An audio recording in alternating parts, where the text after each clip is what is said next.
भारत के यशस्वी प्रधानमंत्री सम्माननीय श्री नरेंद्र मोदी जी हम सबके बीच में उपस्थित मंच पर सभी पूर्व राष्ट्रीय अध्यक्ष आदरणीय राजनाथ सिंह जी, श्री अमित भाई शाह जी, नितिन गडकरी जी, हमारे चुनाव अधिकारी के लक्ष्मण जी, यहां उपस्थित संसदीय बोर्ड के सभी सदस्यगण, केंद्रीय मंत्रीगण, हमारे यहां पर उपस्थित सभी प्रदेशों से हमारे मुख्यमंत्री और उप मुख्यमंत्रीगण, प्रदेश अध्यक्षगण, प्रभारी, सहप्रभारी और देश भर के कोने कोने से आए हुए भारतीय जनता पार्टी के वरिष्ठ पदाधिकारी, कार्यकर्ता बंधु और मीडिया के माध्यम से जुड़े हुए हमारे करोड़ों कार्यकर्ता बंधु, यह आज बहुत ही ऐतिहासिक अवसर है जब भारतीय जनता पार्टी जैसी दुनिया की सबसे बड़ी पार्टी के राष्ट्रीय अध्यक्ष के रूप में हमारे नौजवान, ऊर्जावान, प्रतिभावान राष्ट्रीय अध्यक्ष श्री नितिन नवीन जी आज ये पदभार संभाल रहे हैं। मैं अपनी ओर से और करोड़ों कार्यकर्ताओं की ओर से उनको बहुत बहुत शुभकामनाएं देता हूं और इस विश्वास के साथ कि यह महान पार्टी जिसे श्यामा प्रसाद मुखर्जी जी के नेतृत्व में भारतीय जनसंघ से वैचारिक पृष्ठभूमि में आगे बढ़ने का सौभाग्य मिला, दीनदयाल उपाध्याय जी का कठोर परिश्रम के माध्यम से पार्टी को देश भर में विकसित करने का सौभाग्य मिला और उसी को आगे बढ़ाते हुए अटल बिहारी वाजपेयी जी, अडवाणी जी, सुंदर सिंह भंडारी जी, कुशाभाऊ ठाकरे जी, ऐसे महान लोगों ने इस पार्टी को आगे बढ़ाने का काम किया है। ऐसी महान पार्टी के आप 12वें राष्ट्रीय अध्यक्ष के रूप में आपने जिम्मेवारी संभाली है। आपको बहुत बहुत बधाई और बहुत बहुत शुभकामनाएं। हम सब जानते हैं कि नितिन जी जो मूलतः कार्यकर्ता हैं, वैचारिक पृष्ठभूमि पर परिपक्व हैं और बहुत ही छोटी उम्र में 5 बार विधायक रह चुके हैं और वर्तमान में भी विधायक हैं। बिहार सरकार में कई बार मंत्री रहे हैं। हमारे राष्ट्रीय युवा मोर्चा के महासचिव के रूप में आपको सारे देश का भ्रमण करने का मौका मिला। आपने सारे देश को समझा। आप सिक्किम के भी प्रभारी रहे, आप छत्तीसगढ़ के भी प्रभारी रहे, जहां आपने सरकार को लाने में बहुत बड़ा योगदान किया। ऐसे हमारे नौजवान, ऊर्जावान और प्रतिभावान अध्यक्ष के रूप में आपने कार्यभार संभाला है। आपको बहुत बहुत बधाई, बहुत बहुत शुभकामनाएं और इस विश्वास के साथ कि आप संगठनात्मक अनुभव के साथ साथ प्रशासनिक अनुभव भी रखते हैं, आप इस पार्टी को बहुत तीव्र गति से आदरणीय प्रधानमंत्री मोदी जी के नेतृत्व में इसको आगे ले जाएंगे। इस विश्वास के साथ आपको बहुत बहुत शुभकामनाएं।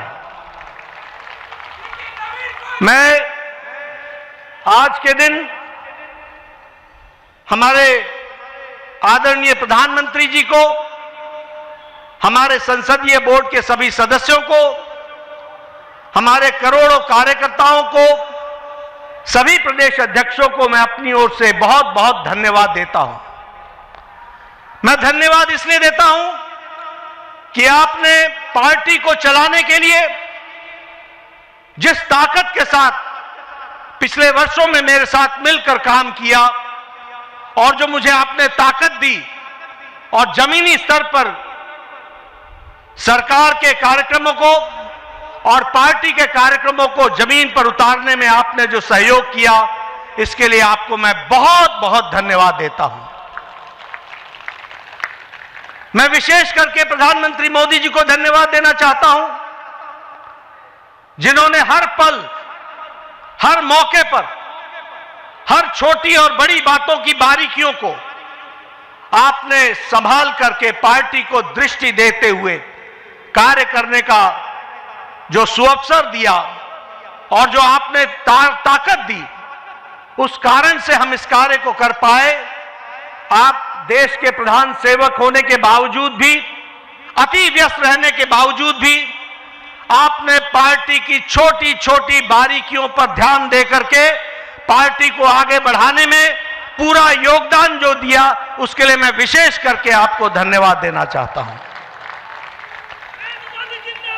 मित्रों, हमें यह ध्यान रखना चाहिए कि 2014 से आदरणीय प्रधानमंत्री मोदी जी के नेतृत्व में जो ये भारतीय जनता पार्टी का विजय यात्रा, विजय रथ चला है, वो बिना रुके हुए आगे बढ़ रहा है।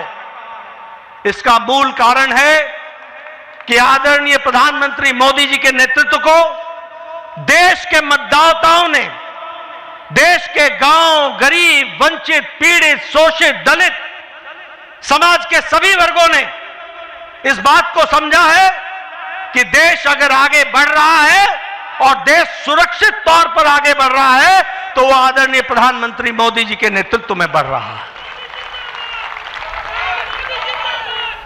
हमने देखा कि जब 2024 के लोकसभा चुनाव में जो हमारी आशा थी, उस आशा तक नतीजे नहीं आए।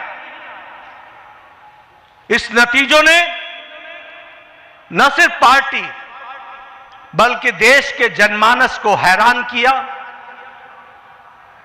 एक देश के मतदाताओं के मन में कसक पैदा हुई, देश के मतदाताओं के मन में एक टीस पैदा हुई और आपने देखा होगा कि देश के मतदाताओं ने ठान लिया कि अब कोई भी चुनाव आएगा तो मोदी जी को भरपूर आशीर्वाद देंगे और देश में पार्टी को आगे बढ़ाने में काम करेंगे।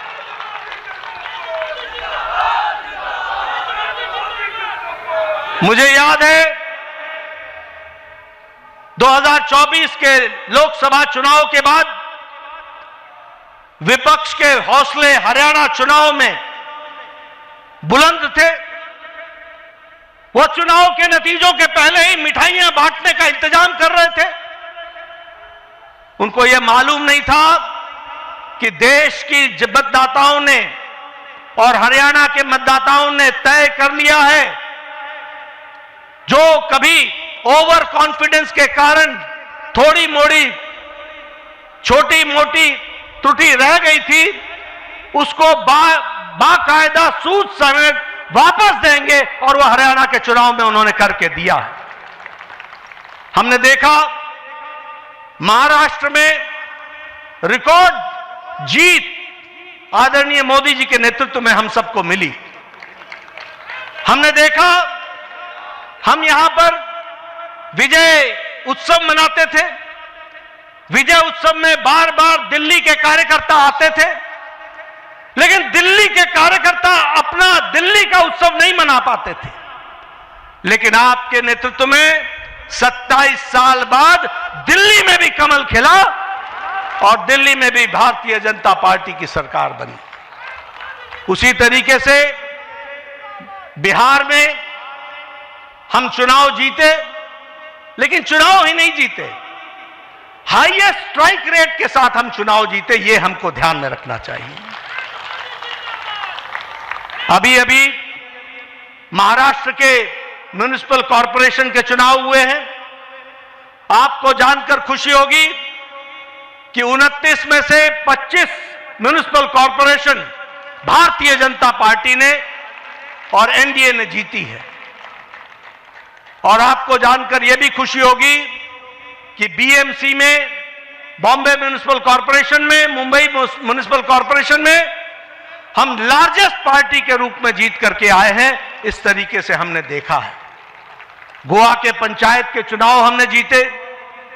हमारे राजीव चंद्रशेखर जी यहां बैठे हैं। तिरुवनंतपुरम में पहली बार कमल खिला है, केरला में, इसको भी हमको ध्यान में रखना चाहिए। और आजादी के बाद जितने भी लोकसभा चुनाव हुए, पहली बार लोकसभा में केरल में भी हमने चुनाव जीता। यह भी हमारे ध्यान में होना चाहिए। इसलिए प्रधानमंत्री मोदी जी के नेतृत्व में 2014 के बाद जो विजय रथ चला है, वो पूरी ताकत के साथ देश के मतदाताओं के आशीर्वाद के माध्यम से चलता हुआ आगे बढ़ रहा है और अब वो नितिन नवीन जी के नेतृत्व में आगे बढ़ेगा, यह विश्वास हमें है। मैं यहां यह भी कहना चाहता हूं कि हमारी आज 20 राज्यों में सरकार है एनडीए की, 13 राज्यों में भारतीय जनता पार्टी की सरकार है। और अगर हम देखें तो गुजरात में हम 6 बार लगातार सरकार में विराजमान है। गुजरात में हम 4 बार से सरकार में हैं। हरियाणा में, गोवा में हम दूसरी बार, तीसरी बार सरकार बना रहे हैं। हम बिहार में, उत्तर प्रदेश में, महाराष्ट्र में, त्रिपुरा में, उत्तराखंड में, मणिपुर में, आसाम में हम दूसरी बार सरकार बना रहे हैं, बनाई हमने। यह हमको ध्यान में रखना चाहिए। इसलिए हम यह पूरे विश्वास के साथ कहना चाहते हैं कि आदरणीय प्रधानमंत्री मोदी जी के नेतृत्व में, नितिन नवीन जी की अध्यक्षता में भारतीय जनता पार्टी आने वाले समय में अब बंगाल में भी कमल खिलाएगी, बंगाल में भी कमल खिलाएगी। पुडुचेरी में और तमिलनाडु में हम सरकार बनाएंगे। असम में हम फिर से सरकार में आएंगे और केरल में भी हम अच्छे नतीजे देंगे। इस विश्वास के साथ हम आगे बढ़ रहे हैं। मैं आपके और प्रधानमंत्री जी के बीच में ज्यादा समय नहीं रहूंगा। आप सब लोग प्रधानमंत्री जी को सुनना चाहते हैं। मैं एक ही बात कहना चाहता हूं कि पिछले कुछ वर्षों में जो मुझे पार्टी ने जिम्मेवारी दी, मैं अपने सीमित जो हमारी कार्य करने की क्षमता रही, उसमें जो कुछ भी आप सबके सहयोग से कर सका, वह मैंने करने का प्रयास किया है। इस जिम्मेवारी को निभाते हुए अगर मैंने किसी के दिल को कहीं कुछ कहा हो जिससे चोट पहुंची हो, तो उसके लिए मैं क्षमा चाहूंगा।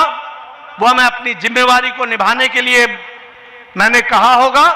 लेकिन आप सब लोगों ने जिस तरीके से पार्टी के लिए दिन रात मेहनत की है, उसके लिए मैं आपके माध्यम से करोड़ों करोड़ों कार्यकर्ताओं को बहुत बहुत धन्यवाद देता हूं कि उनके माध्यम से हम पार्टी को सफलतम तरीके से आगे बढ़ाने में सफल हुए हैं। और आगे नितिन नवीन जी पूरी ताकत से इस पार्टी को, इस महान पार्टी को, दुनिया की सबसे बड़ी पार्टी को आगे ले जाने में कोई कसर नहीं छोड़ेंगे। और हम सब लोग मिलकर उनका सहयोग करते हुए पार्टी को और नई बुलंदियों पर ले जाएंगे। और जो नई स्थान हमारे छूट गए हैं प्रदेश, वहां भी कमल खिलाएंगे। इन्हीं शब्दों के साथ बहुत बहुत धन्यवाद। जय भारत।